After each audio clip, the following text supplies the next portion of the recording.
இன்றைக்கி கொஞ்சம் கையில் துவைக்க வேண்டிய துணியெல்லாம் இருந்தது. சரி அதெல்லாம் அலசி எடுத்து வச்சுட்டு பக்கெட்லாம் எடுத்துகிட்டு வந்து வச்சுட்டேன். வச்சு முடித்ததுக்கப்புறமா செடியெல்லாம் ஒரு சிலது அறுவடை பண்ண வேண்டியிருந்து கீரை அந்த மாதிரியெல்லாம் இருக்கும்ல. சரி அதெல்லாம் எடுத்துகிட்டு வரலாம் அப்படின்றதுக்காக மறுபடியும் மேலே போயிருந்தேன். இது வந்து வல்லாரை கீரை அப்படின்ற மாதிரி சொல்லுவாங்க.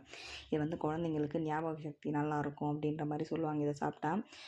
இதே மாதிரி வேறு ஒன்று இருக்குது. அது வந்து ஹைப்ரிட்னு சொல்கிறாங்க, ஒரு சில செடி அப்படின்னும் சொல்கிறாங்க. எனக்கு கரெக்டாக தெரியல. இதோட பேர் வந்து வல்லாரை. இது வந்து ஒரிஜினல் வல்லாரை அப்படின்ற மாதிரி நான் பார்த்து தெரிஞ்சுக்கிட்டேன்.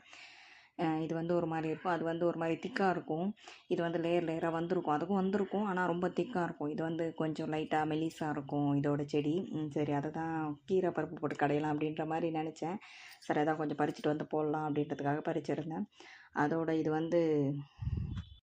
வந்து பிரண்டை வந்து க்ளீன் பண்ணலாம் அப்படின்றதுக்காக தான் எடுத்து வச்சுருந்தது வல்லாரை. இது வந்து அறுவடை நம்ம செடியிலே ஸ்மால் ஹார்வெஸ்ட் அப்படின்னே சொல்லலாம்.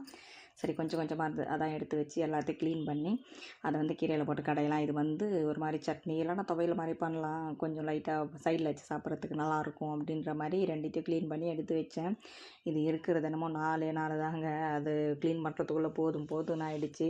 ரொம்ப பெருசாக வந்துருச்சு. இது வந்து பார்த்திங்களா ஒரு மாதிரி இதில் பப்பாயா வந்து அந்த சாப்பிட்டு அதோட விதை தான் போட்டு வச்சுருந்தோம். ஒரு மாதிரி அழகாக வந்துருச்சு, சின்ன சின்ன குட்டி மரம் மாதிரி வந்துருச்சு. நாங்கள் உள்ளே இருக்கும்போது பப்பாயா நிறைய சாப்பிட்ருக்கோம், ஆனால் சின்ன வயசுலேருந்து வளர்ந்து அதை பெருசாக பார்த்ததே இல்லை. இப்போ தான் தெரியுதுச்சு பெருசான மரம் மாதிரி இருக்கும்ல, அதே மாதிரி சின்ன வயசுல அப்படியே வளர்ந்து வருது அப்படின்னு பார்க்க ஒரு மாதிரி நல்லா இருந்தது. சரி அதான் அவங்களோட ஷேர் பண்ணலாம் அப்படின்னு எடுத்திருக்கேன். இந்த ஆலோவேராவும் அது வீட்டு வாசல் முன்னாடி கட்டியிருந்தேன், சும்மா போட்டு வச்சேன். அது அப்படியே சரி உயிர் வந்த மாதிரி ஒரு மாதிரி லைட்டாக வளர்ந்துட்டே வருது. சரி அதை அப்படியே வளர்க்கலாம் அப்படின்னு சொல்லிட்டு இந்த பப்பாயா செடி வந்து ஊருக்கு போகும்போது எடுத்துகிட்டு போய் அம்மா கிட்ட கொடுத்துட்டு அவங்க நட்டு வச்சுருக்காங்க.